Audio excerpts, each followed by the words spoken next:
The Toyota RAV4 outsells most other cars that are sold in the United States, so it makes sense that there would be multiple different personalities when it comes to who buys these cars. That means that somebody who likes, say, a sporty car would also potentially buy this. Toyota is giving us the GR Sport RAV4, but is it actually going to be sporty? I'm not even gonna make you wait that long. Boy, howdy. Yes, this thing is a little rocket. So it gets significantly more horsepower than the regular RAV4 because this is a PHEV, like the former RAV4 Prime. And my goodness, you feel it. So the regular RAV4 hybrid makes 226 horsepower, and that sounds pretty good for a compact SUV. This one ratchets everything up to 324 horsepower. That's a lot. For this, there's a part of me that feels like a Toyota should not have that much horsepower. Certainly not like a little SUV like this. Because you feel it, feel it. Okay, so we got the power thing out of the way. Let's do a little bit of a chalk talk. So there are a couple of different trims that you can get in the RAV4 PHEV. It's not just this sporty version. There's the SE, the XSE, the Woodland, and then this, the GR Sport. Each is going to get the same powertrain, made up of a 2.5-liter dynamic force 4-cylinder engine mated to Toyota's MG2 motor with a 22.7 kilowatt-hour battery. Pure EV ranges and MPGe numbers look slightly different on each one of those trim levels. So take a look at them here. The best EV range you can achieve is 54 miles in the SE trim. MPGe numbers are astounding, with the same trim getting an impressive 101 MPGe. Charging times are also going to vary among the different trim levels. Now, this is kind of curious because the SE and the GR Sport, they get the J1772 charge port. The XSE and the Woodland, they get the CCS. Both of those are not kind of what everybody's doing right now.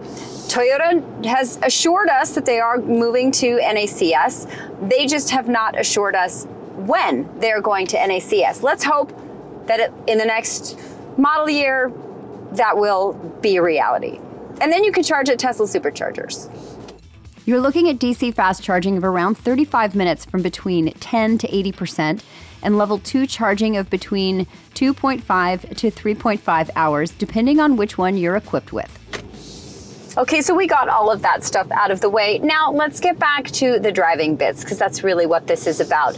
Let's talk about steering first, because steering is one of those things that does stand out to me. Again, you've got a lot of speed here. You have a lot of quickness.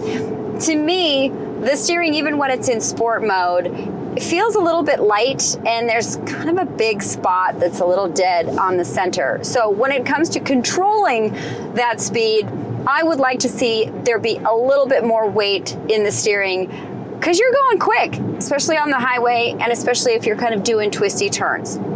When it comes to the brakes, I do not have a problem here. I think they do feel substantive, they feel confident, they don't feel natural, but that is to be expected. They are regenerative, and I'm okay with that, because that does feel adequate for the power that you're gonna get in the GR Sport RAV4. When it comes to ride and handling, the folks at Gazoo have done some tuning to the chassis, to the suspension. It's a little bit stiffer than the normal RAV4. I personally think they could have pushed it just a little bit harder. You do feel a difference between this and the normal one, but it's still a little bit on the sort of comfortable Toyota-y side, and I think they could have pushed it just a little bit further. You're still in an SUV, so when you're going around turns, if you are taking them at speed, you are still going to feel a little bit of the chassis and the body roll. This is a little bit lower. It sits lower to the ground than the traditional one does, which also helps with stability. Overall, I think it's a really effective package, and I think that they've done a really nice job with how everything is tuned and pulled together. Of course, for the other PHEVs, you're not going to have the same kind of tuning. Those will ride a little bit differently.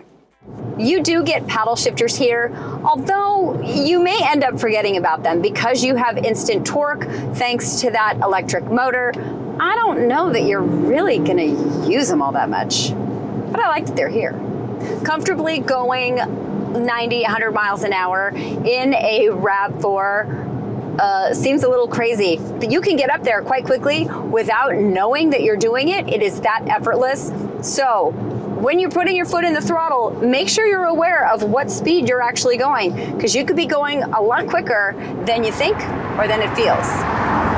Of course, on the GR Sport, you get special interior badging and accents. You'll get different amenities on the SE, XSE, and Woodland, appropriate for those trim levels as well. So a RAV4 that actually feels like a rocket?